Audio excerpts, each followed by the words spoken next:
Welcome to the deep dive. Today, we're tackling something really vital for pretty much any business, keeping your systems up and running. Yeah, because when they go down, it's a mess. You're talking lost revenue, lost data. Lost trust, even lost customers. It cascades quickly. Totally. So our mission today is basically to unpack what goes into maintaining that system availability. We've got sources covering, high-level strategy down to specific IT controls. We want to give you the essential picture. It's all connected, right? Think of business resiliency as the big umbrella. Okay. Underneath, you've got your disaster recovery for the tech stuff, business continuity for the whole operation, and crisis management for like the really big unexpected things. Safety nets, basically. Kind of, yeah. But first, we need to look at what might actually cause a fall, the risks involved. Right. So let's start with that umbrella term, business resiliency. What does that actually mean in practice? It's really about integrating all those pieces we just mentioned. Yeah. Your IT controls, your DR plans, your BCP, your crisis plans. So they all work together. Exactly. The goal is either you don't stop operating, or if you do, you bounce back super quick with minimal damage. Okay, let's drill down into disaster recovery, Dayar. That's focused on the tech side after a major hit, yeah. Precisely. Getting the IT functions back online.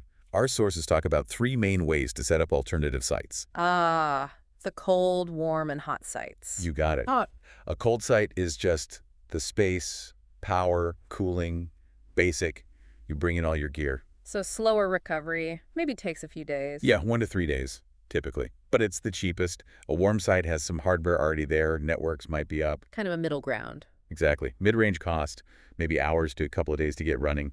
Then the hot site, That's the instant-on version. pretty much. Yeah. Fully equipped, mirrored systems maybe, Yeah, ready to go almost immediately. But it costs the most. makes sense. And a good DR plan needs more than just a site, right? Oh, absolutely. You need risk assessment, knowing your critical apps, clear steps for recovery, who does what, and crucially, testing. You got to test it. Like an IT fire drill. Got it. Okay, so DR is tech. Business continuity, BCP, is broader. Much broader. It's about keeping the entire business going, your buildings, your people, suppliers, how you talk to customers, everything. So what goes into a BCP? Identifying those key processes, figuring out the risks to them, deciding how much downtime is actually acceptable, your MPD. Maximum tolerable downtime. Right. And then planning how to prevent issues or have workarounds ready. Sources mention SOC2 audits really look at BCP testing. They want to see if it actually works. Yeah, with realistic scenarios. What if key people are out? What if critical system fails? And are you updating the plan? Any examples? Well, there's one about Health One Inc. They actually moved a core team and used cloud services when a hurricane was threatening. That's BCP in action. Proactive. Okay, so to make those plans, you need to know what hurts most if it breaks. That sounds like the business impact analysis, or BIA. Spot on.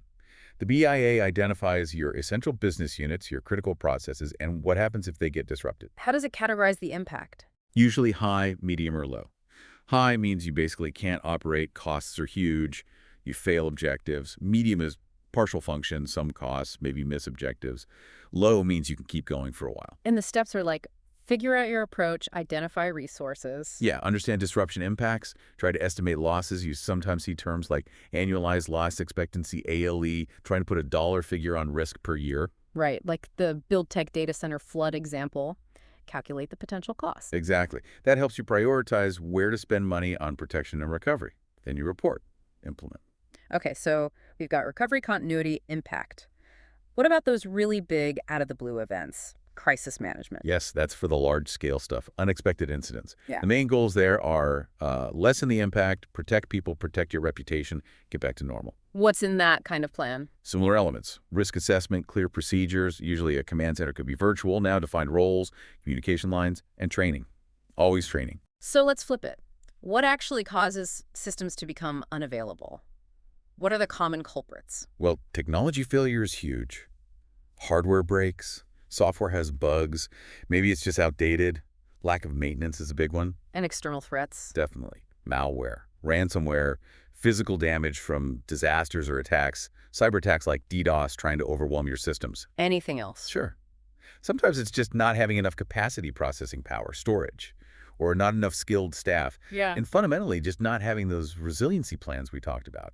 That's a risk itself. Okay, so to fight back against those risks, we use controls. What are some key system availability controls? You've got physical stuff, locks on doors, security guards, fire suppression, how the building itself is designed. And the IT side. Things like anti-malware, keeping systems patched, security reviews, firewalls, network security, access controls, limiting who can touch what. What about power?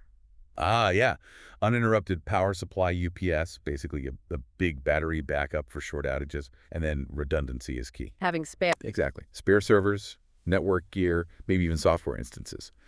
For storage, you often hear about RAID redundant arrays that protect data, even if a disk fails. And backups. Can't forget backups. What are the main types? Right. There's full backup, copies everything, slowest to make, but simplest and fastest to restore from. Okay. Then incremental.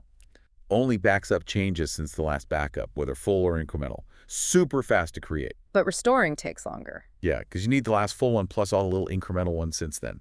Then there's differential. How's that different? It backs up changes since the last full backup. So faster than full to create, slower than incremental, Yeah. but faster to restore than incremental because you only need the last full and the last differential. So trade-offs in speed and complexity, like that university example, maybe fulls on weekends, incrementals daily. Pretty common strategy, yeah. So how do we measure success here? How do we know if our availability efforts are actually working? Metrics. Definitely metrics. We mentioned MTD, maximum tolerable downtime. There's also RPO, recovery point objective, how much data loss is acceptable, measured in time. Like, can we lose the last hour's data or only the last 5 minutes? Exactly. And RTO, recovery time objective, how fast we need to recover. An hour. A day. And MTTR. Mean time to repair. Average time it takes to fix something when it breaks. Then you measure your actual performance, RTA and RPA, recovery time actual and recovery point actual. Did you meet your objectives? And things like SOC2 audits. Look for this stuff. Yeah, SOC2 availability criteria. Check if you monitor capacity, have solid backup and recovery processes, and crucially, if you test your plans.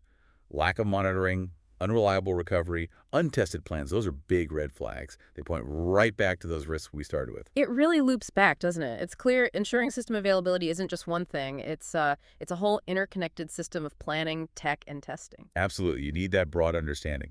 So as you're listening, maybe think about your own organization. Where might your weakest link be? Is it the tech itself, the DR plan, the broader BCP, the testing? What's the one proactive step you could take, maybe even this week, to strengthen that area before something happens? Yeah. Which layer needs the most attention in your specific world? Definitely something to mull over. Thanks for diving deep with us today.